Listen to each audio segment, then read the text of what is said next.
Jadwal penerbangan di Bandara Silampari, Lubuk Linggau, khususnya rute Lubuk Linggau, Jakarta dan sebaliknya, mulai berangsur normal.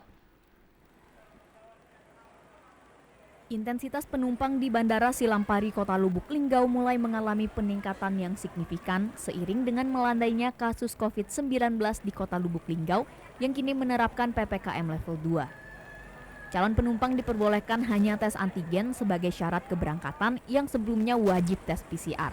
Peningkatan penumpang yang menggunakan jasa penerbangan di Bandara Silampari mulai berangsur naik hingga 75%. Kalau di tanggal 14 itu sudah sekitar 70%, ya. Sekarang sekitar 75-80% sudah peningkatan. Sudah ada peningkatan ya. Untuk penumpang hari ini berapa sih?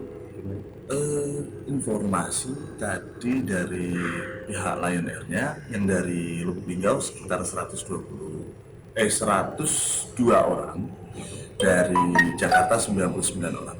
Saat ini hanya satu maskapai yang beroperasi dan melayani penerbangan rute Jakarta Lubuk Linggau. Sedangkan penerbangan rute Lubuk Linggau Palembang masih belum dibuka. Dari Kota Lubuk Linggau, Ferry Setiawan, TVRI Sumsel melaporkan.